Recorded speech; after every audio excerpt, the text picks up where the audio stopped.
Good morning all. നമ്മുടെ second മൊഡ്യൂളിലെ tension മെമ്പറിൻ്റെ അല്ലെങ്കിൽ tensile മെമ്പറിൻ്റെ ഡിസൈനിൻ്റെ കാര്യങ്ങളാണ് പറയുന്നത്. അതിൻ്റെ തിയറി പോർഷൻ നമ്മൾ കഴിഞ്ഞ ക്ലാസ്സിൽ ഡിസ്കസ് ചെയ്തു. നമ്മൾ പ്രധാനമായിട്ട് പറഞ്ഞത്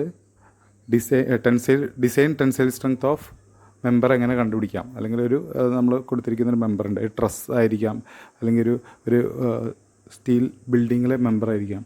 അപ്പോൾ അതൊരു ടെൻസൈൽ മെമ്പറാണെങ്കിൽ, ടെൻഷൻ എടുക്കുന്ന മെമ്പറാണെങ്കിൽ അതിൻ്റെ ഡിസൈൻ സ്ട്രെങ്ത് എങ്ങനെ കണ്ടുപിടിക്കുക എന്നുള്ള കാര്യമാണ് നമ്മൾ തിയറി ഭാഗത്ത് മെയിനായിട്ട് പറഞ്ഞത്. അത് കണ്ടുപിടിക്കാനുള്ളത് 3 കാര്യങ്ങളാണ് നമ്മൾ ചെക്ക് ചെയ്യേണ്ടതെന്ന് പറഞ്ഞു. ആ 3 കാര്യങ്ങളിൽ ലീസ്റ്റ് വാല്യൂ, അതിൽ നമ്മൾ കോഡിൽ നമുക്ക് ഇക്വേഷൻസ് ഉണ്ട്, അതിൽ ലീസ്റ്റ് വാല്യൂ ആണ് നമ്മൾ ഡിസൈൻ സ്ട്രെങ്ത് ആയിട്ട് എടുക്കുക എന്നുള്ള കാര്യങ്ങൾ നമ്മൾ ഡിസ്കസ് ചെയ്തു. അപ്പോൾ അത് ബേസ് ചെയ്തിട്ടുള്ള പ്രോബ്ലം, ഒരു സിമ്പിൾ ടൈപ്പ് പ്രോബ്ലമാണ് ഇത്. ചോദിക്കുന്ന തരത്തിലുള്ളൊരു ക്വസ്റ്റ്യൻ, ചോദിക്കുന്ന തരത്തിലുള്ളൊരു പ്രോബ്ലമാണ്. ഓക്കെ, അപ്പോൾ നമുക്ക് ചോദ്യത്തിലേക്ക് കിടക്കാം. അതിന് മുന്നേ ആയിട്ട് നമ്മൾ സിറ്റുവേഷൻസ് എല്ലാം നിങ്ങൾക്ക് അറിയുന്നുണ്ടാവും. വഷളായിക്കൊണ്ടിരിക്കുകയാണ് ദിനം പ്രതി, അതുകൊണ്ട് എല്ലാവരും സേഫായിട്ടിരിക്കുക, ശ്രദ്ധ കൊടുക്കുക കൂടുതൽ. ഓക്കെ, അപ്പോൾ ക്വസ്റ്റ്യൻ ഇതാണ്: determine the tensile strength of plate 120 mm by 8 mm connected to 12 mm thick gusset plate with bolt holes as shown in the figure. The yield strength and ultimate strength of steel used are 250 MPa, that is megapascal, and 400 megapascal. The diameter of bolt used is 16 mm. End distance equal to 30 mm and pitch equal to 60 mm. Okay, ഇത്രയും ഡാറ്റയാണ് തന്നിട്ടുള്ളത്. അതിൻ്റെ എങ്ങനെയാണ് ബോൾട്ടുകൾ arrange ചെയ്തിട്ടുള്ളതെന്നും കൊടുത്തിട്ടുണ്ട്. നമ്മളോട് പറഞ്ഞുള്ളത് tensile strength കണ്ടുപിടിക്കാനാണ് നമ്മളോട് പറഞ്ഞുള്ളത്. Determine the tensile strength, അതായത് design tensile strength എത്രയാണെന്നുള്ളത് കണ്ടുപിടിക്കുക. എത്രയാണ് പ്ലേറ്റിൻ്റെ, അപ്പോൾ ഇവിടെ മെമ്പർ ചെയ്താൽ അവിടെ പ്ലേറ്റ് മെമ്പറാണ് വരുന്നത്. ഒരു പ്ലേറ്റിൻ്റെ ഡിസൈൻ സ്ട്രെങ്ത്ത് കണ്ടുപിടിക്കുക, ടെൻസൈൽ സ്ട്രെങ്ത്ത് കണ്ടുപിടിക്കാനാണ് നമ്മളോട് പറഞ്ഞുള്ളത്. പ്ലേറ്റിൻ്റെ ഡയമെൻഷൻസ് വന്നിട്ട് പ്ലേറ്റ് ഇങ്ങനെയാണ് നമ്മൾ ഡിനോട്ട് ചെയ്യുക. 120 mm by 8 mm എന്ന് പറഞ്ഞാൽ 120 mm ബ്രെഡ്ത്തും, അതിന് ലെങ്ത്ത് നമ്മൾ സ്പെസിഫൈ ചെയ്യേണ്ട ആവശ്യമില്ല. പല ലെങ്ത്തിൽ, വലിയ ലെങ്ത്തിൽ എന്തുണ്ടാവും, നമുക്ക് പ്ലേറ്റുകൾ ഉണ്ടാവും. നമ്മളത് കട്ട് ചെയ്തെടുക്കുകയാണ് ചെയ്യുക, അല്ലേ. അപ്പോൾ അതിന് ബ്രെഡ്ത്ത് 120 mm ആണെന്നും അതിൻ്റെ തിക്നെസ് ആണ് 8 mm എന്നുള്ളത് ഉദ്ദേശിക്കുന്നത്. അപ്പോൾ അത് ഡയറക്റ്റ് പറഞ്ഞില്ലെങ്കിൽ കൂടി 120 mm ബ്രെഡ്ത്തും 8 mm തിക്നെസ് എന്നും പറഞ്ഞിട്ടില്ലെങ്കിൽ കൂടി നമുക്കത് മനസ്സിലാവണം. 120 mm by 8 mm എന്ന് പറഞ്ഞാൽ അത് ബ്രെഡ്ത്തും തിക്നെസ്സുമാണ് തന്നുള്ളതെന്ന് മനസ്സിലാവണം. ഓക്കെ, കണക്റ്റഡ് ടു, അതൊരു 12 mm പ്ലേറ്റുമായിട്ടാണ് കണക്ട് ചെയ്തിരിക്കുന്നത്. മെയിൻ പ്ലേറ്റ്, കണക്ട് ചെയ്യുന്ന പ്ലേറ്റ് നമ്മൾ ഗസറ്റ് പ്ലേറ്റ് എന്ന് പറയും. അതിൻ്റെ തിക്നെസ് 12 mm ആണെന്ന് പറഞ്ഞു. നമുക്കത് ആവശ്യം വരുന്നിടത്ത് നമ്മൾ ഉപയോഗിക്കണം. നമ്മൾ യൂഷ്വലി തിക്നെസ് ഓഫ് തിന്നർ മെമ്പറാണ് സ്ട്രെങ്ത്ത് കാണാൻ എപ്പോഴും ഉപയോഗിക്കുക. അപ്പോൾ ഇവിടെ തിന്നർ മെമ്പർ എന്ന് പറയുന്നതായിരിക്കും നമ്മളെ മെയിൻ പ്ലേറ്റ് തന്നെ, അതായത് 8 mm തിക്നെസ്സുള്ള പ്ലേറ്റാണ് നമ്മളെ തിന്നർ മെമ്പറായിട്ട് വരുന്നത്. പിന്നെ എങ്ങനെയാണ് ബോൾട്ട് ഹോളുകൾ അറേഞ്ച് ചെയ്തിട്ടുള്ളതെന്ന് പറഞ്ഞിട്ടുണ്ട്. അതുപോലെ yield strength and ultimate strength കൊടുത്തിട്ടുണ്ട്. ഈൽഡ് സ്ട്രെങ്ത് എന്ന് പറഞ്ഞാൽ എന്തായിരുന്നു, നമ്മൾ FY എന്നുള്ളത് സൂചിപ്പിക്കുന്നതാണ് ഈൽഡ് സ്ട്രെങ്ത്, നമ്മൾ FU എന്ന് സൂചിപ്പിക്കുന്നതാണ് അൾട്ടിമേറ്റ് സ്ട്രെങ്ത്. ഓക്കെ, അത് 250ഉം 400ഉം ആണെന്ന് നമ്മൾ പറഞ്ഞിട്ടുണ്ട്. ഇനി ബോൾട്ട് ഹോളിൻ്റെ ഡയമീറ്റർ നമുക്ക് തന്നിട്ടുണ്ട് 16 mm. അപ്പോൾ ബോൾട്ടിൻ്റെ ഡയമീറ്റർ നമുക്ക് തന്നിട്ടുണ്ട് 16 mm. അപ്പോൾ ബോൾട്ടിൻ്റെ ഡയമീറ്റർ എന്നാൽ അപ്പോൾ തന്നെ നമ്മൾ ബോൾട്ട് ഹോളിനെ കുറിച്ച് ആലോചിക്കുന്നു ഞാൻ വിചാരിക്കുന്നു. ബോൾട്ട് ഹോളിൻ്റെ ഡയമീറ്റർ എത്രയാണ് നമുക്ക് ടേബിൾ 19ൽ നിന്ന് നമുക്ക് കിട്ടും, അല്ലേ. 16 mm ആണെങ്കിൽ 2 mm ആണ് ആഡ് ചെയ്യേണ്ടത്, അങ്ങനെ 18 mm ആണ് നമുക്ക് കിട്ടുക. അത് ടേബിൾ 19ൽ നിന്ന് അതിൻ്റെ കാര്യങ്ങൾ നമുക്ക് കിട്ടും ചെയ്യും. ഓക്കെ, പിന്നെ ഈ ഫിഗർ നോക്കുക. ഫിഗറിലാണ് ബാക്കി ഡാറ്റാസ് എല്ലാം തന്നുള്ളത്. ഓൾറെഡി ഡിസ്റ്റൻസ് എല്ലാം തന്നിട്ടുണ്ട്. ജസ്റ്റ് മനസ്സിലാവാൻ വേണ്ടി ക്വസ്റ്റ്യനിലൊന്നും കൂടി ആഡ് ചെയ്യുന്നുള്ളൂ. End distance equal to 30 mm and pitch equal to 16 mm എന്ന് ഓൾറെഡി നമുക്ക് ആ ഫിഗർ തന്നിട്ടുണ്ട്. ചിലപ്പോൾ ഒരു പക്ഷേ ക്വസ്റ്റ്യനിൽ ഇങ്ങനെ തരില്ല, ആ ഫിഗർ മാത്രമേ തന്നിട്ടുള്ളൂ. അപ്പോൾ ഫിഗർ നോക്കിയാൽ തന്നെ നമുക്ക് താഴെ ഭാഗത്ത് നമുക്ക് കാണാൻ സാധിക്കും എന്താണ് എൻഡ് ഡിസ്റ്റൻസ്, അല്ലേ. ഈ ഭാഗത്തായിട്ട് നമ്മൾ കാണുന്നത് ഇതാണ് എൻഡ് ഡിസ്റ്റൻസ്. അതേമാതിരി പിച്ച് 60 mm, അല്ലേ. പിന്നെ എഡ്ജ് ഡിസ്റ്റൻസും ഇവിടെ ഈ ലെഫ്റ്റ് സൈഡിലായിട്ട് എഡ്ജ് ഡിസ്റ്റൻസും അതേമാതിരി ഗേജ് ഡിസ്റ്റൻസും ലെഫ്റ്റ് സൈഡിൽ കൊടുത്തിട്ടുണ്ട്, അല്ലേ. ഈ കാര്യങ്ങളെല്ലാം ഓൾറെഡി ക്വസ്റ്റ്യനിൽ തന്നിട്ടുണ്ട്. ആ ഫിഗർ മാത്രം തന്നെ ഇത്രയും ഡാറ്റ നമുക്ക് എടുത്തെഴുതാൻ പറ്റും. ഓക്കെ, ഇനി നമ്മൾ പ്രോബ്ലത്തിലേക്ക് കടക്കുകയാണ്. ഇനി നമ്മൾ എന്താണ് നമ്മൾ ഡിസൈൻ ടെൻസൈൽ സ്ട്രെങ്ത് കണ്ടുപിടിക്കാനുള്ള കാര്യങ്ങൾ നോക്കുകയാണ്. ഓക്കെ, അപ്പോൾ സൊല്യൂഷൻ സ്റ്റാർട്ട് ചെയ്യാണ്. ഇപ്പോൾ ഫസ്റ്റ് സെൻറ്റൻസ് ഇതാണ് പറഞ്ഞത്: design strength TD of plate is calculated based on the following criterias use ചെയ്യുന്നതെന്ന് പറയുന്നത്, അതായത് 3 ക്രൈറ്റീരിയാസ് നമ്മൾ ചെക്ക് ചെയ്യണം. അതിൽ ലീസ്റ്റ് വാല്യൂ ആണ് നമ്മൾ കൊടുക്കേണ്ടതെന്നുള്ളത് നമ്മൾ മനസ്സിലാക്കേണ്ടത്. അപ്പോൾ ഓരോന്നും എന്താണെന്നുള്ളത് നമുക്ക് നോക്കാം. ഗ്രോസ് സെക്ഷൻ ഈൽഡിങ് ഒന്നാമതായിട്ട് നമ്മൾ കണ്ടുപിടിക്കുന്നത് ഗ്രോസ് സെക്ഷൻ ഈൽഡിങ് അല്ലെങ്കിൽ strength in yielding of gross section എന്ന് നമുക്ക് പറയാം. Strength in yielding of gross section നമുക്ക് ഡയറക്റ്റ് എവിടെ നിന്ന് കോഡിൽ നിന്ന് നമുക്കിതിൻ്റെ ഇക്വേഷൻസ് നമുക്ക് കണ്ടുപിടിക്കാൻ സാധിക്കും. അപ്പോൾ ടെൻസൈൽ മെമ്പർ എന്ന് പറഞ്ഞിട്ട് ഡിസൈൻ ഓഫ് ടെൻഷൻ മെമ്പർ എന്ന് പറഞ്ഞിട്ട് കോഡിൽ കൊടുത്തിട്ടുണ്ടാവും. പേജ് നമ്പർ 32 ആണ്, എല്ലാവരും ചെക്ക് ചെയ്യുക. അതിൽ ക്ലോസ് 6.2 എന്ത് കൊടുത്തുള്ളത്, ഗ്രോസ് സെക്ഷനിൽ ഈൽഡിങ്ങിൻ്റെ ഇക്വേഷൻസ് കൊടുത്തുള്ളത്. നമ്മൾ ഓൾറെഡി പരിചയപ്പെട്ടുള്ള ഇക്വേഷനാണ് TDG = FI/AG/γ/M0. അതുകൊണ്ട് തന്നെ ഡീറ്റെയിൽ ആയിട്ട് പറയുന്നില്ല, നമ്മൾ ഓൾറെഡി പ്രോബ്ലംസ് ചെയ്തുള്ള ഒരു ഇക്വേഷൻ ആയതുകൊണ്ട് തന്നെ ഞാൻ കൂടുതൽ ഇതിനെക്കുറിച്ച് പറയുന്നില്ല. നമുക്ക് കോഡിൽ നോക്കിയാൽ കറക്റ്റ് ഇക്വേഷൻ ഡയറക്റ്റ് എടുക്കാൻ പറ്റും. അതിൽ ഓരോ ടേം എന്താണെന്ന് മനസ്സിലാക്കാനാണ് ഇമ്പോർട്ടൻറ്റ്. FI എന്തായിരുന്നു, ഈൽഡ് സ്ട്രെങ്ത് ആയിരുന്നു, അല്ല ഈൽഡ് വാല്യൂ ആയിരുന്നു. നമുക്ക് ഓൾറെഡി തന്നിട്ടുണ്ട്. FI = എത്രയാണ്, 250 MPa ആണെന്ന് ക്വസ്റ്റ്യനിൽ തന്നിട്ടുണ്ട്. നമ്മൾ സൊല്യൂഷൻ എഴുതുമ്പോൾ ആദ്യം ഗിവൺ ഡാറ്റാസ് എഴുതി വയ്ക്കുന്നത് നല്ലതാണ്. ഇവിടെ ഞാൻ ചെയ്യാതെ തുടങ്ങിയിട്ടുണ്ട്. ഗിവൺ ഡാറ്റ എഴുതി വയ്ക്കുന്നതിനാണ്, അതൊരു പ്രത്യേക സ്റ്റെപ്പ് ആയതുകൊണ്ടല്ല, നമുക്ക് ഡാറ്റ എടുത്ത് എഴുതാനുള്ള സൗകര്യത്തിന് വേണ്ടിയിട്ടാണ് അങ്ങനെ ചെയ്യുന്നത്. അപ്പോൾ അങ്ങനെ എടുത്ത് എഴുതിയാൽ നല്ലതാണ്. നിങ്ങൾ പ്രോബ്ലം ചെയ്യുമ്പോൾ ആദ്യം ഗിവൺ ഡാറ്റാസ് എഴുതിയിട്ട് ചെയ്തു തുടങ്ങുന്നത് നല്ലതാണ്. ഓക്കെ, അപ്പോൾ TDGയുടെ വാല്യൂ, TDGയുടെ ഇക്വേഷൻ FI/AG/γ/M0 ആണെന്ന് നമുക്ക് മനസ്സിലാവും. ഓരോ ടേം എന്താ നോക്കണം. FIൻ്റെ കാര്യം നമ്മൾ പറഞ്ഞു, 250 MPa, അതായത് 250 MPa അല്ലെങ്കിൽ 250 Nm/mm². ഇനിയുള്ളതിനെ ഞാൻ 250 ഞാൻ ഇങ്ങനെ പറയുന്നതിനെ Nm/mm² എന്ന് റെപ്രസെൻറ്റ് ചെയ്യാൻ ശ്രദ്ധിക്കാം. അത് MPa എന്ന് പറഞ്ഞാൽ മെഗാ പാസ്കൽ തന്നെയാണ് Nm/mm² എന്നുള്ളത് ആലോചിക്കുക. പിന്നെ ഗ്രോസ് ഏരിയ ആണ് പിന്നെ കാണുന്നത്. AG = gross area. നമുക്കറിയാം എന്താണ് ഗ്രോസ് ഏരിയ എന്നുള്ളത്, നമ്മൾ ഓൾറെഡി മനസ്സിലാക്കിയിട്ടുണ്ടെന്ന് കരുതുന്നു. അപ്പോൾ നമ്മൾ ഡിസൈൻ ചെയ്യുന്ന പ്ലേറ്റിൻ്റെയാണ് ഗ്രോസ് ഏരിയ വേണ്ടത്. അപ്പോൾ ഇവിടെ നമുക്ക് പ്ലേറ്റ് തന്നു കഴിഞ്ഞാൽ,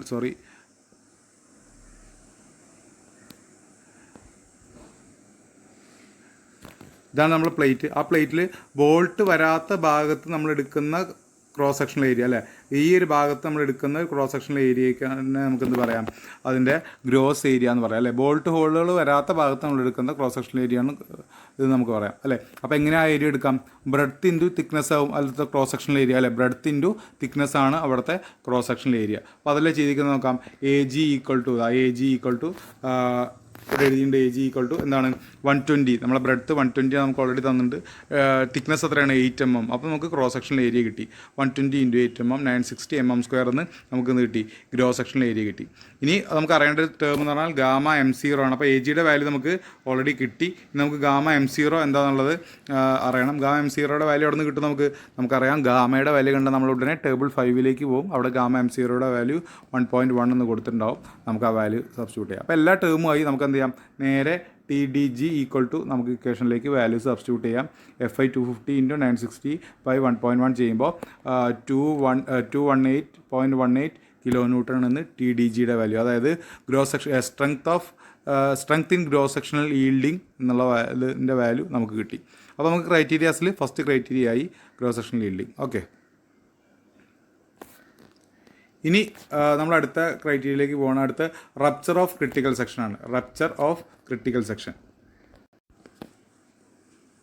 അടുത്ത criteria B criteria rupture of critical section നമ്മൾ നോക്കുകയാണെങ്കിൽ അത് ക്ലോസ് 6.3 നമുക്ക് കിട്ടുക. കോഡിലെ 6.3 പേജ് നമ്പർ 32 തന്നെയാണുള്ളത്. ക്ലോസ് 6.3 നോക്കിക്കഴിയുമ്പോൾ നമുക്ക് അതിൻ്റെ ഇക്വേഷൻ നമുക്കറിയാം. അതിൽ കുറേ ഇക്വേഷൻസ് നമ്മൾ പരിചയപ്പെട്ടിട്ടുണ്ട്. അതിൽ നമ്മളിപ്പോൾ യൂസ് ചെയ്യുന്നത് ഇതിൽ സിമ്പിളായിട്ടുള്ള ഇക്വേഷനാണ്. ഇത് പ്ലേറ്റിനുള്ള ഇക്വേഷൻ TDN = 0.9 FU/AN/γ/M1 എന്നുള്ളതാണ് ഇക്വേഷൻ. ഇനി ആംഗിൾ സെക്ഷനൊക്കെ ആണെങ്കിൽ അതിനനുസരിച്ച് ഇക്വേഷൻ മാറും. അത് വലിയ ഇക്വേഷൻസൊക്കെ വരുന്നുണ്ട്.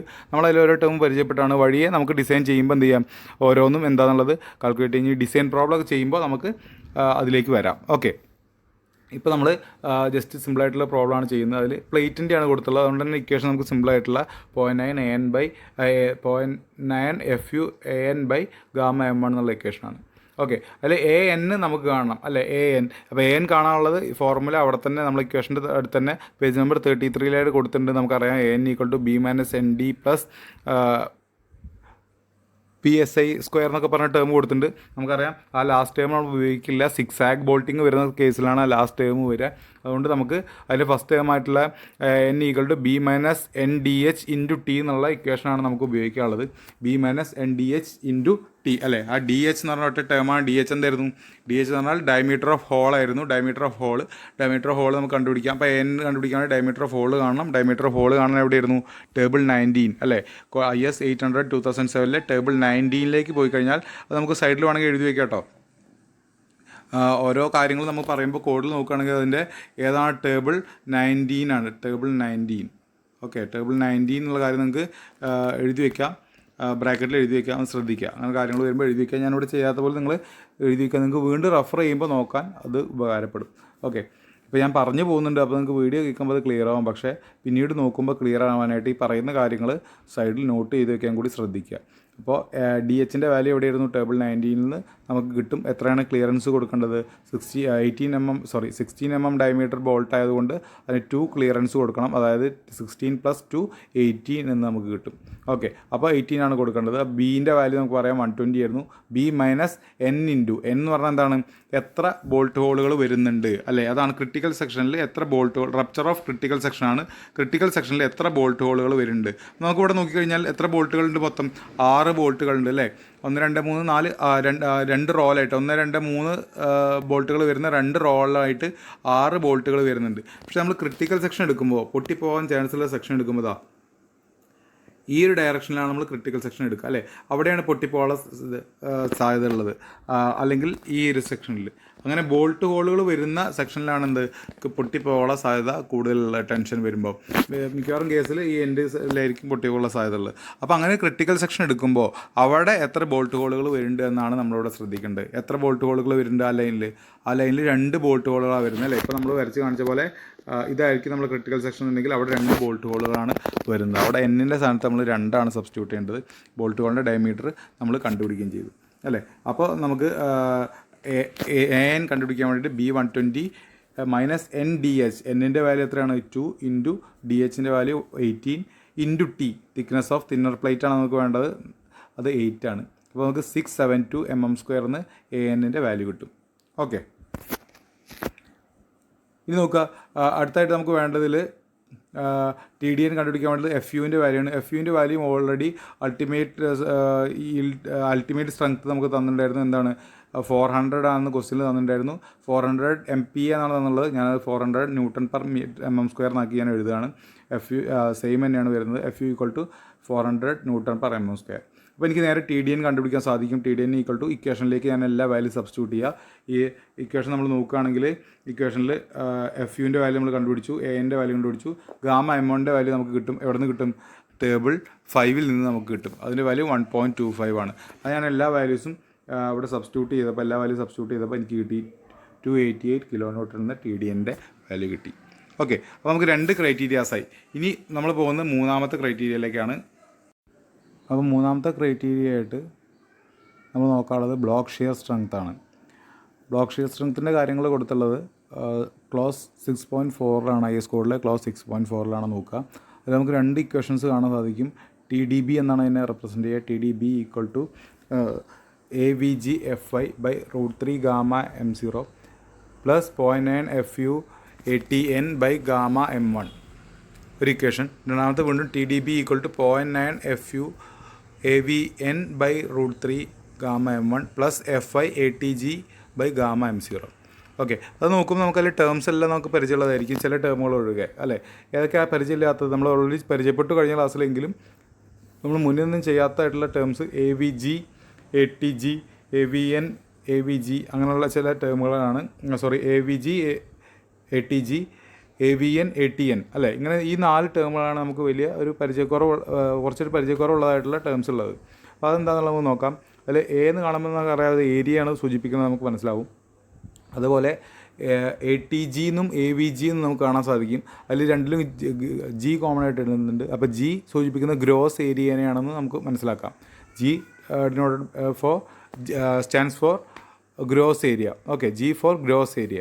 ഗ്രോസ് ഏരിയ എന്താ നമ്മൾ മുന്നേ പരിചയപ്പെട്ടിട്ടുണ്ട്. എന്താ ഗ്രോസ് ഏരിയ? ഒരു മെമ്പറിൻ്റെ സെക്ഷൻ നമ്മൾ എടുക്കുകയാണെങ്കിൽ അവിടെ ബോൾട്ട് ഹോളുകൾ വരുന്നുണ്ടെങ്കിൽ ആ ബോൾട്ട് ഹോളുകൾ ഇല്ലാത്ത ഭാഗത്ത് നമ്മൾ എടുക്കുന്ന, അല്ലെങ്കിൽ ബോൾട്ട് ഹോളുകളെ കണക്കാക്കാതെ നമ്മൾ എടുക്കുന്ന ഏരിയയ്ക്കാണ് എന്ത് പറയുക? ഗ്രോസ് ഏരിയ എന്ന് പറയാം. നെറ്റ് ഏരിയ ആകുമ്പോൾ എന്താവും? എത്ര ബോൾട്ട് ഹോളുകൾ വരുന്നുണ്ടോ അതിൻ്റെ ഡയമീറ്റർ എത്രയാണോ അത്രയും നമ്മൾ കുറച്ച് കളയും, ലെങ്ത്തിൽ നിന്ന് അത് കുറച്ച് കളയും അല്ലേ. അങ്ങനെയാണ് നമ്മൾ നെറ്റ് ഏരിയ കണ്ടുപിടിക്കുക. അപ്പോൾ ടി എന്നും എ വി എന്നും പറയുന്നത് എന്തായിരിക്കും? അത് നെറ്റ് ഏരിയകളായിരിക്കും. ഇത് നമുക്ക് പരിചയമുള്ളത് വി എന്നും ടി എന്നുള്ള 2 ടേമുകളാണ്. അതെന്താ സൂചിപ്പിക്കുന്നതെന്ന് അറിയേണ്ടത്. അതിൽ നമ്മൾ കഴിഞ്ഞ ക്ലാസ്സിൽ പറഞ്ഞു, വി കൊണ്ട് സൂചിപ്പിക്കുന്നത് നമ്മൾ ഫോഴ്സിൻ്റെ ഡയറക്ഷനിൽ എടുക്കുന്ന ലെങ്ത്ത്, അതിന് കറസ്പോണ്ടിങ് ആയിട്ടുള്ള ഗ്രോസ് ഏരിയ ആണ് എന്ത്? എ വി എന്നുള്ളത് സൂചിപ്പിക്കുന്നത്. എ വി എൻ ആയിക്കോട്ടെ, എ വി ജി ആയിക്കോട്ടെ. എ വി എൻ എന്ന് പറഞ്ഞാൽ ഫോഴ്സിൻ്റെ ഡയറക്ഷനിൽ എടുക്കുന്ന ലെങ്ത്തിലെടുക്കുന്ന net area. A V G എന്ന് പറഞ്ഞാൽ എന്തായിരിക്കും? ഫോഴ്സിൻ്റെ ഡയറക്ഷനിലുള്ള ലെങ്ത്തിന് കറസ്പോണ്ടിങ് ആയിട്ടുള്ള ഗ്രോസ് ഏരിയ, അല്ലേ? അതിൻ്റെ cross section gross area. Okay, അപ്പോൾ അതാണ് എടുക്കേണ്ടത്. അപ്പോൾ ഈ ഫോഴ്സിൻ്റെ ഡയറക്ഷനിൽ നമ്മൾ എത്ര ലെങ്ത്തിൽ എടുക്കും എന്നുള്ളത് നമുക്ക് കോഡിൽ ഓൾറെഡി നമ്മൾ ഫിഗർ കണ്ട് സൂചിപ്പിച്ചിട്ടുണ്ട്. പേജ് നമ്പർ 34 അതിനുള്ള ഫിഗർ കൊടുത്തിട്ടുണ്ട്. പ്ലേറ്റ് സെക്ഷൻ ആണെങ്കിലും അതെ, ആംഗിൾ സെക്ഷൻ ആണെങ്കിലും അതെ, 2 സെപ്പറേറ്റ് വേറെ വ്യത്യസ്തമായ രീതിക്കാണ് എടുക്കാം. അപ്പോൾ പ്ലേറ്റ് സെക്ഷനിലും അതേപോലെ ആംഗിൾ സെക്ഷനിലും എങ്ങനെയാണ് ആ ലെങ്ത്ത് എടുക്കേണ്ടതെന്നുള്ളത് ഡോട്ടഡ് ലൈൻ വെച്ച് സൂചിപ്പിച്ചിട്ടുണ്ട്. അപ്പോൾ ആ ഡോട്ടഡ് ലൈനിൽ ഫോഴ്സിന് ഡയറക്ഷനിൽ അല്ലെങ്കിൽ ഫോഴ്സിന് പാരലായിട്ട് വരുന്ന ലെങ്ത്ത് എത്ര ഉണ്ടോ ആ ലെങ്ത്ത് എത്രയാണ് നമ്മൾ പ്രോബ്ലത്തിനെ ബേസ് ചെയ്ത് കണ്ടുപിടിക്കണം. അതേമാതിരി എ ടി എന്ന് വരുമ്പോൾ, എ ടി ജിയോ എ ടി എന്നോ വരുമ്പോൾ ഫോഴ്സിന് പെർപെൻഡിക്കുലർ ഡയറക്ഷനിൽ ഏതാണോ ലെങ്ത്ത്, ഡോട്ടഡ് ആയിട്ട് കാണിച്ചിരിക്കുന്ന എത്രയാണോ ലെങ്ത്ത്, ആ ലെങ്ത്ത് എത്രയാണെന്നുള്ളത് നമ്മൾ കണ്ടുപിടിക്കണം. അപ്പോൾ കോഡിലെ ആ ഫിഗർ നമ്മൾ നോക്കുക. കഴിഞ്ഞ ക്ലാസ്സിൽ നമ്മൾ ചർച്ച ചെയ്തിരുന്നു. Page number 34 കോഡിലുള്ളത്. അപ്പോൾ അത് നമ്മൾ നോക്കിയാൽ നമുക്ക് മനസ്സിലാവും. നമുക്ക് നമ്മൾ തന്ന പ്രോബ്ലം വെച്ചിട്ട് ആ ഡയറക്ഷൻ എങ്ങനെയാണെന്നുള്ളത് നോക്കാം. ഓൾറെഡി പ്രോബ്ലത്തിൽ നമുക്ക് ഫിഗർ തന്നിട്ടുണ്ട്. ആ ഫിഗറിൽ കോഡിൽ പറഞ്ഞ പോലുള്ള ഡയറക്ഷൻസ് ഡോട്ടിട്ട് കാണിച്ചിട്ടുമുണ്ട്. ഓക്കെ, ഇവിടെ നോക്കുക. നമ്മൾ ആദ്യം എ വി ആണ് എടുക്കുന്നത്. എ വി ജി അല്ലെങ്കിൽ എ വി എൻ ആണ് എടുക്കുന്നത്. നമുക്ക് ആദ്യം എന്ത് കാണാം?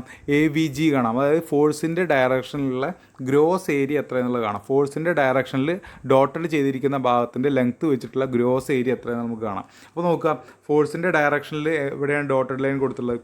ഒന്ന് ഈ എൻഡ് മുതൽ ഈ ബോൾട്ടിൻ്റെ സെൻറ്റർ വരെ നമുക്ക് ഡോട്ടറായിട്ട് കൊടുത്തേക്ക് കാണാം. അതേപോലെ ഈ എൻഡ് മുതൽ ഈ ബോൾട്ടിൻ്റെ സെൻറ്റർ വരെ വീണ്ടും ഡോട്ടറായിട്ട് കൊടുത്തേക്കുന്നത് കാണാം. അപ്പോൾ ഈ 2 ലെങ്ത്തുകളായിരിക്കും നമ്മൾ ഫോഴ്സിൻ്റെ ഡയറക്ഷനിൽ, ഫോഴ്സ് എവിടെയാണ് വരുന്നത്? ഫോഴ്സ് ഈ ഡയറക്ഷനിലാണ് കാണിച്ചിരിക്കുന്നത്, അല്ലേ? അല്ലെങ്കിൽ വലിവാണ്, ടെൻഷനാണ് അവിടെ ഉള്ളത്. അപ്പോൾ ടെൻഷൻ ആകുമ്പോൾ ഈ ഡയറക്ഷനിലാണ് ഉണ്ടാവുക. അപ്പോൾ ഫോഴ്സിൻ്റെ ഡയറക്ഷനിൽ അല്ലെങ്കിൽ ഫോഴ്സിൻ്റെ ഡയറക്ഷന് പാരലായിട്ട് ഈ 2 ലൈനുകളാണ് ഡോട്ടഡ് ആയിട്ട് കാണിച്ചിട്ടുള്ളത്. ഇത് നമ്മൾ ഡോട്ടഡ് ആയിട്ട് കാണിക്കാൻ എന്താ കാരണം? ഇത് പ്ലേറ്റ് സെക്ഷനാണ്. പ്ലേറ്റ് സെക്ഷനിൽ എത്ര ലൈൻസ് വരുന്നുണ്ടോ, എത്ര റോസ് വരുന്നുണ്ടോ, ആ റോസിൻ്റെ എല്ലാം സെൻട്രൽ ലൈനോട് ഡോട്ടിട്ട് കാണിക്കുന്നുണ്ട് കോഡിലെ ഫിഗർ പ്രകാരം. അപ്പോൾ കോഡിൽ കാണിച്ച പോലെയാണ് നമ്മൾ എടുക്കേണ്ടത്. അല്ലെങ്കിൽ ഈ ഒരു ലെങ്ത്തിലാണ് എന്ത് ചെയ്യുന്നത്? ഇത് ബ്രേക്കായി പോകാനുള്ള ചാൻസ് ഉള്ളത്, ബ്ലോക്ക് ഷിയർ സംഭവിക്കാൻ സാധ്യത ഉള്ളതാണ് അതുകൊണ്ട് ഉദ്ദേശിക്കുന്നത്. അപ്പോൾ എ വി ജി കാണുന്നത് ഈ 2 ലെങ്ത്തിലാണ്. ഇനി ഈ 2 ലെങ്ത്തുകൾ എത്ര എന്നുള്ളത് എങ്ങനെ കിട്ടും?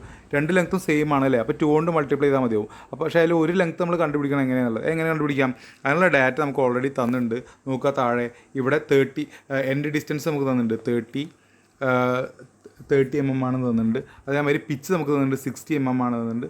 വീണ്ടും നമുക്ക് പിച്ച് വേണം 60 mm, അല്ലേ? അപ്പോൾ നോക്കുക, ഈ ലെങ്ത്ത് കാണണമെങ്കിൽ എന്ത് ചെയ്യണം? അതായത് 30 mm + 60 mm + 60 എന്താ? സെൻറ്റർ ടു സെൻറ്റർ ഡിസ്റ്റൻസാണ്, + 60 mm. അത് ചെയ്യുമ്പോൾ നമുക്ക് കിട്ടും ഈ എൻഡ് മുതൽ ഈ ബോട്ടിൻ്റെ സെൻറ്റർ വരെയുള്ള ഈ ലെങ്ത്ത് നമുക്ക് കണ്ടുപിടിക്കാൻ സാധിക്കും. ശരിയല്ലേ? അപ്പോൾ ആ ലെങ്ത്താണ് നമുക്ക് വേണ്ടത്. അതിനെ 2 കൊണ്ട് മൾട്ടിപ്ലൈ ചെയ്താൽ ആ 2 ലൈനുകളുടെ ലെങ്ത്ത് കിട്ടും. അപ്പോൾ ഈ 2 ലെങ്ത്തിനും കറസ്പോണ്ടിങ് ആയിട്ടുള്ള ഗ്രോസ് സെക്ഷണൽ ഏരിയ, ആ സെക്ഷണൽ ഏരിയ എങ്ങനെ കിട്ടും? ലെങ്ത്ത് ഇൻറ്റു തിക്നെസ് ചെയ്താൽ മതി. അതാണ് നമുക്ക് എ വി ജി എന്ന് പറഞ്ഞ് നമ്മൾ റെപ്രസെൻറ്റ് ചെയ്യാം. ഓക്കെ, അപ്പോൾ അത് നമുക്ക് ചെയ്തിരിക്കുന്നത് എന്താണെന്നുള്ളത് നോക്കാം. നോക്കുക, അവിടെ എ വി ജി കണ്ടുപിടിച്ചിട്ടുണ്ട്. ഇപ്പോൾ നമ്മൾ പറഞ്ഞ പോലെ തന്നെ എന്താ ചെയ്തുള്ളത്? 2 ഇൻറ്റു ആദ്യം ചെയ്തിട്ടുണ്ട്. അതായത് 2 ലൈനുകൾ കാണിക്കുന്നുണ്ട്, അല്ലേ? പ്ലേറ്റ് സെക്ഷൻ ആയതുകൊണ്ട് 2 ലൈനുകൾ ഡോട്ടിട്ട് കാണിക്കുന്നുണ്ട്. ആ ലൈനിലൂടെയാണ് കട്ടിങ് വരിക. പിന്നെ 30 + 60 + 60 എന്താ മനസ്സിലായല്ലോ? ആ ലൈനിൻ്റെ ലെങ്ത്ത് ഏതുവരെ? എൻഡ് മുതൽ ലാസ്റ്റത്തെ ബോട്ടിൻ്റെ സെൻറ്റർ വരെയുള്ള ലെങ്ത്ത് നമുക്ക് കണ്ടുപിടിക്കാൻ സാധിച്ചു. ഡോട്ടഡ് കാണിച്ചുള്ള അതുവരെയാണ് 30 + 60 + 60 ഇൻറ്റു 8. എന്താണ് 8? തിക്നെസ് ഓഫ് പ്ലേറ്റ്, അല്ലേ? ആ ലെങ്ത്ത് ഇൻറ്റു ഈ ലെങ്ത്ത് ഇൻറ്റു തിക്നെസ് ചെയ്തു. അതാണ് എന്ത്? അതിൻ്റെ എ വി ജി അല്ലെങ്കിൽ gross area in the direction of force എന്നുള്ളതാണ് നമ്മൾ ചെയ്യുന്നത്. 2 കൊണ്ട് മൾട്ടിപ്ലൈ എന്താ കാരണം? 2 ലൈൻസ് അതേപോലെ ഉള്ളത് നമുക്ക് കാണിക്കുന്നുണ്ട്. നമുക്ക് 2400 mm² അതിൻ്റെ വാല്യൂ കിട്ടും. ഓക്കെ, അടുത്തായിട്ട് നമ്മൾ എ ടി ജി ആണ്. അടുത്ത ഗ്രോസ് ഏരിയ ആണ്. ഇവിടെ നമ്മൾ ഗ്രോസ് ഏരിയ ആണ് ആദ്യം കണ്ടുപിടിക്കുന്നത്. അടുത്ത എ ടി ജി ആണ് റെപ്രസെൻറ്റ് ചെയ്തത്. എന്താണ് എ ടി ജി നോക്കാം. എ ടി എന്ന് പറഞ്ഞാൽ നമുക്കറിയാം, ജി എന്ന് പറഞ്ഞാൽ ഗ്രോസ് ഏരിയ നമുക്കറിയാം, ടി എന്ന് പറഞ്ഞാൽ നമുക്കറിയാം ഫോഴ്സിൻ്റെ ഡയറക്ഷന് പെർപെൻഡിക്കുലർ ആയിട്ട് ഡോട്ടഡിൽ കാണിച്ചിരിക്കുന്ന ഭാഗം. അത് കോഡിൽ നമുക്ക് നോക്കിയാൽ പേജ് നമ്പർ 34 നോക്കിയാൽ നമുക്ക് കാണാൻ പറ്റും. അത് തന്നെയാണ് ഇവിടെയും ഡോട്ടഡിട്ട് കാണിച്ചിരിക്കുന്നത്. എന്താണെന്ന് വെച്ചാൽ ഈ ബോൾട്ടിൻ്റെ സെൻറ്റർ മുതൽ ഈ ബോൾട്ടിൻ്റെ സെൻറ്റർ വരെയുള്ള ഈ ലെങ്ത്താണ് എന്ത് ചെയ്തിട്ടുള്ളത്, ഡോട്ടഡ് ചെയ്ത് കാണിച്ചിട്ടുള്ളത്. അതാണ് ഫോഴ്സിൻ്റെ ഡയറക്ഷന് പെർപെൻഡിക്കുലറായിട്ട് വരുന്ന ലൈൻ വരുന്നത് അല്ലേ, ഫോഴ്സിൻ്റെ ലൈന് പെർപെൻഡിക്കുലറായിട്ട് ഡോട്ടിട്ട് കാണിച്ചിരിക്കുന്നത്. അപ്പോൾ ഈ ബോൾട്ടിൻ്റെ സെൻറ്റർ മുതൽ ഈ ബോൾട്ടിൻ്റെ സെൻറ്റർ വരെയുള്ള ഈ ലെങ്ത്ത് അല്ലേ. അപ്പോൾ അതിൻ്റെ ലെങ്ത്ത് നമ്മൾ അങ്ങനെ കണ്ടുപിടിക്കണം. അതെന്താണ്, അത് നമ്മളെ ഗേജ് ഡിസ്റ്റൻസ് ആണ്. ഇതാ ആ വാല്യൂ ഇത് അവിടെ കൊടുത്തിട്ടുണ്ട്. എത്രയാണ്, 60 ആണ് ആ value. Centre to centre distance 60 ആണ് നമുക്ക് ഓൾറെഡി ഫിഗറിൽ കൊടുത്തിട്ടുണ്ട്. അപ്പോൾ ആ വാല്യൂ 60 ആണ് നമുക്ക് ലെങ്ത്ത് നമുക്ക് കിട്ടും. അപ്പോൾ ആ length into thickness 60 into thickness ചെയ്താൽ ഇത് കിട്ടും, നമുക്ക് ATGയുടെ വാല്യൂ കിട്ടും. അതല്ലേ ചെയ്തിരിക്കുന്നത്, നമുക്ക് നോക്കാം. ATG ഈക്വൽ ടു നമുക്ക് കാണാം ATG ഈക്വൽ ടു എന്താണ്, ATG ഈക്വൽ ടു 60 ഇൻറ്റു 8. 60 എന്തായിരുന്നു ആ ഡിസ്റ്റൻസ്, ഫോഴ്സിന് പെർപെൻഡിക്കുലർ ഡയറക്ഷനിലെ ഡിസ്റ്റൻസ് അല്ലെങ്കിൽ ഗേജ് ഡിസ്റ്റൻസ് ആണത്. 2 ബോൾട്ടുകൾ മാത്രം വരുന്നതുകൊണ്ട് ഇൻറ്റു 8 തിക്നെസ് ചെയ്തപ്പോൾ നമുക്ക് 480 mm² എന്നത് കിട്ടി, ATGയുടെ വാല്യൂ കിട്ടി. അപ്പോൾ ATGയും AVGയും ആയി, ഗ്രോസ് ഏരിയ ആയി. ഇനി നെറ്റ് ഏരിയ കാണണം അല്ലേ. അപ്പോൾ എന്താ നമുക്കറിയാം, ഗ്രോസ് ഏരിയ നെറ്റ് ഏരിയ തമ്മിലുള്ള വ്യത്യാസം നമുക്കറിയാം. എന്താണ് നെറ്റ് ഏരിയ എന്ന് പറഞ്ഞാൽ അതിൽ ബോൾട്ട് ഹോളുകൾ എത്ര എണ്ണം വരുന്നുണ്ടോ അത് നമ്മൾ കുറച്ച് കളയണം എന്നുള്ളതാണ് അതിൻ്റെ പ്രത്യേകത. ഓക്കെ,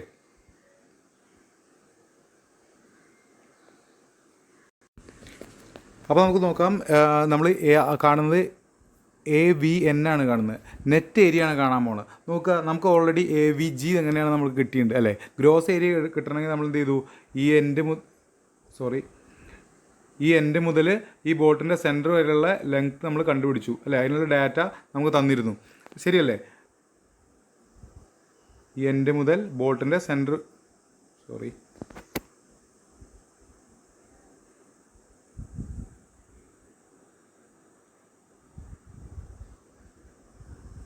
എൻഡ് മുതൽ ബോൾട്ട് ഹോളിൻ്റെ സെൻറ്റർ വരെയുള്ള ഡിസ്റ്റൻസാണ് നമ്മൾ AVG കാണാൻ വേണ്ടി കണ്ടുപിടിച്ചത്. നമുക്ക് അതേ ലെങ്ത്ത് തന്നെയാണ് വേണ്ടത്. ആ ലെങ്ത്ത് എത്രയായിരുന്നു, 30 + 60 + 60 അല്ലേ.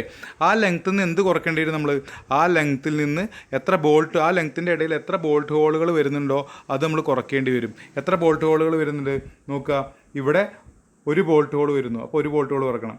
2 ബോൾട്ട് ഹോൾ വരുന്നു, 2 ബോൾട്ട് ഹോളുകൾ കുറക്കണം. ബോൾട്ട് ഹോളിൻ്റെ ഡയമീറ്റർ ഓൾറെഡി നമുക്കറിയാം, നമ്മൾ കണ്ടുപിടിച്ചിട്ടുണ്ട് അല്ലേ, DH നമ്മൾ കണ്ടുപിടിച്ചിട്ടുണ്ട്. പിന്നെ എന്ത് വരുന്നുണ്ട്, 2 വരുന്നുള്ളൂ, അല്ല ഒരു ബോൾട്ട് ഹോളിൻ്റെ ഹാഫ് കൂടി വരുന്നുണ്ട്. ഇവിടെ ഒരു ബോൾട്ട് ഹോളിൻ്റെ ഹാഫും കൂടി വരുന്നുണ്ട്. അപ്പോൾ 2.5 ബോൾട്ട് ഹോളുകൾ നമ്മൾ കുറച്ച് കളയണം. എങ്ങനെ 2.5 ബോൾട്ട് ഹോളുകളുടെ ലെങ്ത്ത് നമുക്ക് കിട്ടും, ഡയമീറ്റർ ഓഫ് ഹോൾ നമ്മൾ ഓൾറെഡി കണ്ടുപിടിച്ചിട്ടുണ്ട്. അപ്പോൾ 2.5 ഇൻറ്റു ഡയമീറ്റർ ഓഫ് ഹോൾ എത്രയായിരുന്നു, 18 അല്ലേ. ചെയ്ത് കഴിഞ്ഞാൽ നമുക്ക് എന്ത് കിട്ടും, ആ എത്ര ലെങ്ത്ത് നമുക്ക് കുറച്ച് കളയണമെന്ന് കിട്ടും. അപ്പോൾ ടോട്ടൽ നമ്മൾ കണ്ടുപിടിച്ച 30 + 60 + 60 നിന്നും എന്ത് കണ്ടുപിടിക്കേണ്ടി വരും, 2.5 into bolt hole diameter of bolt hole 18 നമ്മൾ കുറച്ച് കളയേണ്ടി വരും. എന്നിട്ട് നമ്മൾ കണ്ടുപിടിക്കുന്ന ഗ്രോസ് ഏരിയ, നെറ്റ് ഏരിയ, അതിനാണ് നമുക്കെന്ത് പറയാം, ഫോഴ്സിൻ്റെ ഡയറക്ഷനിലുള്ള നെറ്റ് ഏരിയ നമുക്ക് പറയാൻ പറ്റുക. അപ്പോൾ എങ്ങനെയാണ് ചെയ്തിരിക്കുന്നത് നോക്കാം. നമുക്ക് നമ്മൾ AVN ആണ് കാണുന്നത്. AVN ഈക്വൽ ടു നമുക്ക് വരുന്നത് നോക്കുക, 30 + 60 + 60 ലെങ്ത്ത് വന്നു. അതേ മൈനസ് ഇവിടെ ചെറിയ കറക്ഷൻ ഉണ്ട്, 1.5 അല്ല കുറയ്ക്കേണ്ടത്, എത്രയാണ് ഇവിടെ കുറയ്ക്കേണ്ടത് 2.5 ആണ് കേട്ടോ. ഓക്കെ, 2.5 ഇൻറ്റു 18 2.5 ഇൻറ്റു 18 ആണ് അവിടെ എന്ത് ചെയ്യുന്നത്, നമ്മൾ മൈനസ് ചെയ്യേണ്ടത്. ഞാൻ പ്രത്യേകമായിട്ട് ബ്രാക്കറ്റ് എടുത്ത് ചെയ്യാൻ കാരണം ഒന്ന് ചെയ്താലും മതി, നമുക്ക് കിട്ടും 2.5 ഇൻറ്റു 18 ചെയ്തിട്ട് അത് 60 + 60 120 150 അല്ലേ. 150യിൽ നിന്ന് നമ്മൾ കുറയ്ക്കുകയാണ് ചെയ്യേണ്ടത്. എന്താണ് ആ ഭാഗം, അത് ബോൾട്ട് ഹോളുകളുടെ ലെങ്ത്താണ്. എത്ര നമ്മൾ എടുത്ത ലെങ്ത്തിൽ എത്ര ബോൾട്ട് ഹോളുകൾ വരുന്നു, 2.5 ബോൾട്ട് ഹോളുകൾ വരുന്നു. അതിന് ഡയമീറ്റർ എത്രയാണ്, 18 ആണ് ബോൾട്ട് ഹോളിൻ്റെ. അത്രയും ലെങ്ത്ത് നമ്മൾ കുറച്ച് കളഞ്ഞു. എന്നിട്ട് 2 ഇൻറ്റു 8 ചെയ്തു. അതെന്താണ് 2 ചെയ്യാൻ കാരണം 2 ലൈനുകൾ അതേപോലെ വരുന്നുണ്ട്. നമ്മൾ മുകളിൽ AVG കണ്ടുപിടിച്ച അതേപോലെ തന്നെ ആകെ വ്യത്യാസം വരുന്നത് എന്താണ്, ബോൾട്ട് ഹോളിൻ്റെ ഡയമീറ്റർ എത്ര അതിൽ വരുന്നുണ്ടോ അത് നമ്മൾ കുറച്ച് കളയണം എന്നുള്ള കാര്യമാണ് ഇവിടെ ചെയ്തത്. ക്ലിയർ ആണല്ലോ. അപ്പോൾ നമുക്ക് കിട്ടുന്ന വാല്യൂ ഇതിൽ ചെറിയ കറക്ഷൻ ഉണ്ടാവാം, ഒന്ന് ചെക്ക് ചെയ്യുക നിങ്ങൾ. 2.5 വെച്ച് ചെയ്ത വാല്യൂ ആണോ ചെയ്തതെന്ന് ഓർക്കുന്നില്ല. അതുകൊണ്ട് 2.5 18 കുറച്ചിട്ട് എത്രയാണ് ഈ വാല്യൂ വരുന്നത് എന്നുള്ളതെന്ന് ചെക്ക് ചെയ്യുക. ഓക്കെ, ഒന്ന് ചെക്ക് ചെയ്യുക. ഓക്കെ, ഇനി നമുക്ക് ATN കണ്ടുപിടിക്കണം. ATN അത് നമ്മൾ പറഞ്ഞു എന്താണ്, ATN എന്ന് പറഞ്ഞാൽ ഫോഴ്സിന് പെർപെൻഡിക്കുലറായിട്ടുള്ള ഡയറക്ഷനിലാണ്. പക്ഷേ എന്ത് പറയണം, അതിൽ എത്ര ബോൾട്ട് ഹോൾ വരുന്നുണ്ടോ അത് നമ്മൾ കുറയ്ക്കണം. അപ്പോൾ എത്ര ബോൾട്ട് ഹോളുകൾ വരുന്നുണ്ട് നമുക്ക് നോക്കാം. ഇതായിരുന്നു നമ്മളെ ലൈൻ, ഏതായിരുന്നു, ഈ ബോൾട്ട് ഹോളിൻ്റെ സെൻറ്റർ മുതൽ ഇതുവരെയുള്ള ലെങ്ത് ആയിരുന്നു നമ്മൾ എടുത്തിരുന്നത് അല്ലേ. ഇത് മുതൽ ഇതുവരെയുള്ള ലെങ്ത് എടുത്തിരുന്നത്. അവിടെ എത്ര ബോൾട്ട് ഹോൾ വരുന്നുണ്ട് ആ സെൻറ്റർ ടു സെൻറ്റർ ഡിസ്റ്റൻസിൽ? ഇവിടെ ഒരു ഹാഫ് വരുന്നുണ്ട് അല്ലേ, ഇവിടെ ബോൾട്ട് ഹോളിൻ്റെ ഹാഫ് വരുന്നുണ്ട്, ഇവിടെയും ബോൾട്ട് ഹോളിൻ്റെ ഹാഫ് വരുന്നുണ്ട്, രണ്ട് എൻഡിലും ബോൾട്ട് ഹോളുകളുടെ ഹാഫ് വരുന്നുണ്ട്. അപ്പോൾ എത്ര കുറക്കേണ്ടി വരും? നമ്മൾ ആദ്യം കണ്ടുപിടിച്ച ലെങ്ത്തിൽ നിന്ന്, ആ ലെങ്ത് എത്രയായിരുന്നു? 60 ആയിരുന്നു അല്ലേ, 60 ആയിരുന്നു സെൻറ്റർ ടു സെൻറ്റർ ഡിസ്റ്റൻസ്. ആ ഡിസ്റ്റൻസിൽ നിന്നും രണ്ട് ബോൾട്ട് ഹോളുകളുടെ ഹാഫ് നമ്മൾ കുറയ്ക്കേണ്ടി വരും, അതായത് ഒരു ബോൾട്ട് ഹോളിൻ്റെ ഡയമീറ്റർ നമ്മൾ കുറയ്ക്കേണ്ടി വരും. എന്നിട്ട് നമ്മൾ കണ്ടുപിടിക്കുന്ന ഏരിയ, അതാണ് നെറ്റ് ഏരിയ എന്ന് നമ്മൾ പറയാം അല്ലേ. നോക്കുക, അതാണോ ചെയ്തിരിക്കുന്നത് നോക്കാം നമുക്ക്. ATN ഈക്വൽ ടു, ശ്രദ്ധിക്കുക, ATN ഈക്വൽ ടു എന്താ ചെയ്തിരിക്കുന്നത്? ATN ഈക്വൽ ടു 60 - 18 അല്ലേ, 60 നിന്നും ഒരു ബോൾട്ട് ഹോളിൻ്റെ ഡയമീറ്റർ കുറച്ചു, 60 - 18 ചെയ്തു, ഇൻറ്റു 8 ചെയ്തു. അപ്പോൾ നമുക്ക് 336 എന്നുള്ള വാല്യൂ കിട്ടി. അപ്പോൾ നമുക്ക് എല്ലാ വാല്യൂയും കിട്ടി. AVG കിട്ടി, ATG കിട്ടി, AVG കിട്ടി, ATG കിട്ടി, AVN കിട്ടി, ATN കിട്ടി. ബാക്കിയുള്ള വാല്യൂസ് ഓൾറെഡി നമുക്ക് ഇക്വേഷനിൽ അറിയാമായിരുന്നു. എന്താണ് നമ്മൾ ഇക്വേഷൻ? TDBൻ്റെ ഇക്വേഷൻ, രണ്ട് TDBകളുടെ ഇക്വേഷൻസ് നമുക്കറിയാം. അതിൽ അറിയാത്ത വാല്യൂകളായിട്ടുള്ള AVG, ATN, AVN, ATG ഇത്രയും വാല്യൂകൾ നമ്മൾ കണ്ടുപിടിച്ചു. പിന്നെ നമുക്കറിയാനുള്ള FIൻ്റെ വാല്യൂ ആണ്. നമുക്ക് ഓൾറെഡി FIൻ്റെ വാല്യൂ അറിയാം. എത്രയായിരുന്നു FIൻ്റെ വാല്യൂ? 250 ആയിരുന്നു. FUൻ്റെ വാല്യൂ നമുക്കറിയാം എത്രയായിരുന്നു? 400 ആയിരുന്നു തന്നിട്ടുണ്ട്. പിന്നെ ഗാമ M0ൻ്റെ വാല്യൂം ഗാമ M1ൻ്റെ വാല്യൂ നമുക്ക് അവിടെ നിന്ന് കണ്ടുപിടിക്കാം. അത് നമുക്ക് ടേബിൾ 5ൽ നിന്ന് നമുക്ക് കണ്ടുപിടിക്കാം. ഗാമ M0യുടെ വാല്യൂ 1.1ഉം M1ൻ്റെ വാല്യൂ 1.25 ആണ് വരുന്നതെന്നുള്ളതും നമുക്കറിയാവുന്നതാണ്. ഇത്രയും കാര്യങ്ങളായാൽ നേരെ എന്താ ചെയ്യാനുള്ളത്? സബ്സ്റ്റിറ്റ്യൂഷൻ ചെയ്യുക. TDBൻ്റെ TDNൻ്റെ വാല്യൂയിലേക്ക് സബ്സ്റ്റിറ്റ്യൂട്ട് ചെയ്യുക. അപ്പോൾ ശ്രദ്ധിക്കുക, ഇവിടെ ഞാൻ എഴുതിയതിൽ ചെറിയൊരു കറക്ഷൻ ഉണ്ടാവാം. ഈ 1965 എന്നുള്ള വാല്യൂ ഞാൻ 1.5 എടുത്തിട്ടാണ് ചെയ്തത് തോന്നും. അപ്പോൾ നിങ്ങളൊന്ന് ചെയ്ത് നോക്കുക, 2.5 മൾട്ടിപ്ലൈ ചെയ്ത് ചെയ്ത് നോക്കുക. എന്നിട്ട് ആ വാല്യൂ കറക്റ്റ് വാല്യൂടെ സബ്സ്റ്റിറ്റ്യൂട്ട് ചെയ്ത് കൊടുക്കുക. അതിനൊന്ന് ശ്രദ്ധിക്കുക. ഓക്കെ, എന്നിട്ട് ഈ രണ്ട് വാല്യൂയും കണ്ടുപിടിക്കുക. അതാണ് നിങ്ങൾ ചെയ്യാനുള്ളത്. രണ്ട് TDBയുടെ വാല്യൂ കാൽക്കുലേറ്റ് ചെയ്ത് കണ്ടുപിടിക്കുക. ഓക്കെ, അത് കണ്ടുപിടിച്ചതിന് ശേഷം നമുക്ക് അടുത്ത ക്ലാസ്സിൽ നമുക്ക് പറയാം എത്രയാണ് കറക്റ്റ് വാല്യൂ എന്നുള്ളത്. നമുക്ക് പറയാം, അല്ലെങ്കിൽ വൈകുന്നേരം ഞാൻ പോസ്റ്റ് ചെയ്യാം. ഓക്കെ, അപ്പോൾ ഈ രണ്ട് വാല്യൂയും കണ്ടുപിടിച്ചതിന് ശേഷം എന്ത് ചെയ്യണം? ഈ രണ്ട് വാല്യൂകളിൽ ലീസ്റ്റ് വാല്യൂ ആണ് നമ്മൾ TDB. ഈ രണ്ട് വാല്യൂകളിലെ ചെറിയ വാല്യൂ ആണ് TDB ആയിട്ട് എടുക്കാനുള്ളത്. അപ്പോൾ ഇതിൽ ചെറിയ വാല്യൂ എത്രയാണ് കിട്ടുന്നത് എന്നുള്ളത് TDB ആയിട്ട് നിങ്ങൾ എഴുതുക. ഓക്കെ, അപ്പോൾ നിങ്ങൾ കിട്ടുന്ന വാല്യൂ എഴുതി നോട്ട് സബ്മിറ്റ് ചെയ്യുക. കറക്ഷൻ ഉണ്ടെങ്കിൽ നിങ്ങൾ പിന്നെ വിട്ട് എഴുതിയാൽ മതിയാവും. നോട്ട് സബ്മിറ്റ് ചെയ്യുമ്പോൾ നിങ്ങൾക്ക് കാൽക്കുലേറ്റ് ചെയ്ത് കിട്ടുന്ന വാല്യൂ തന്നെ സബ്സ്റ്റിറ്റ്യൂട്ട് ചെയ്തിട്ട് ചെയ്യുക. ഓക്കെ, അപ്പോൾ TDBയുടെ വാല്യൂ ഇതിൽ ഈ കിട്ടിയ രണ്ട് വാല്യൂകളിൽ ചെറിയ വാല്യൂ TDBയുടെ വാല്യൂ ഇട്ട് എഴുതുക. ഓക്കെ, അപ്പോൾ TDBയുടെ വാല്യൂ കാണാനല്ല, ടോട്ടൽ ഡിസൈൻ സ്ട്രെങ്ത് കാണാനാണ് നമ്മളോട് പറഞ്ഞുള്ളത് അല്ലേ. അപ്പോൾ താഴെ നമുക്ക് നോക്കാം, design strength of plate is least of. അപ്പോൾ നമ്മൾ മൂന്ന് കാര്യങ്ങൾ കണ്ടുപിടിച്ചു. എന്താണ്? ഈൽഡ് ഓഫ് ഗ്രോസ് സെക്ഷൻ കണ്ടുപിടിച്ചു, റപ്ചർ ഓഫ് ക്രിട്ടിക്കൽ സെക്ഷൻ കണ്ടുപിടിച്ചു, ബ്ലോക്ക് ഷിയർ സ്ട്രെങ്ത് നമ്മൾ അവസാനമായിട്ട് കണ്ടുപിടിച്ചു. ഈ മൂന്ന് കാര്യങ്ങൾ നോക്കുക. ഈ മൂന്ന് വാല്യൂകളിൽ ഏറ്റവും ചെറിയ വാല്യൂ ഏതാണോ ആ വാല്യൂ ആണ്. ഈ മൂന്ന് വാല്യൂസ് കിട്ടുന്ന മൂന്ന് വാല്യൂകളിൽ ചെറിയ വാല്യൂ ഏതാണോ അതാണ് നമ്മൾ എന്ത് എഴുതേണ്ടത്? സ്ട്രെങ്ത് ഓഫ് പ്ലേറ്റ് ആയിട്ട് എഴുതേണ്ടത്. അതും നിങ്ങൾ സബ്സ്റ്റിറ്റ്യൂട്ട് ചെയ്യാം. ഇത്രയും കാര്യങ്ങൾ നിങ്ങൾ ചെയ്യുക. ഓക്കെ, അപ്പോൾ അതിൽ ശ്രദ്ധിക്കേണ്ട കാര്യം, നമ്മൾ ചെറിയ കറക്ഷൻ അവിടെ ഉണ്ട്, അത് ശ്രദ്ധിക്കുക. പിന്നെ വാല്യൂസ് ഏതാണോ കിട്ടുന്നത് എന്നുള്ളത്, അതേപോലെ കാൽക്കുലേഷൻ ചെയ്യുമ്പോൾ കറക്റ്റായിട്ട് ചെയ്യാൻ ശ്രദ്ധിക്കുക. നമ്മളെന്താണോ ഇക്വേഷൻ, നിങ്ങൾ ഇതിൽ എഴുതിയിരിക്കുന്ന ഇക്വേഷൻ നോക്കാതെ കോഡിൽ ഇക്വേഷൻ നോക്കിയിട്ട് എന്താണോ കോഡിൽ ഇക്വേഷൻ അതിന് കറക്റ്റ് വാല്യൂ വരുന്ന രീതിക്ക്. വലിയ വലിയ ഇക്വേഷൻസൊക്കെ നമ്മൾ സോൾവ് ചെയ്തുള്ളതാണ്, നമുക്ക് ചെയ്യാൻ അറിയണം. അപ്പോൾ അതുകൊണ്ട് സോൾവ് ചെയ്ത് നോക്കുക. കാൽക്കുലേഷൻ മിസ്റ്റേക്ക് വരുന്നുണ്ടോ എന്ന് അറിയാൻ വേണ്ടിയിട്ടാണ്. അതൊന്ന് ശ്രദ്ധിക്കുക. ഓക്കെ, ഇത്രയും കാര്യങ്ങൾ. Thank you.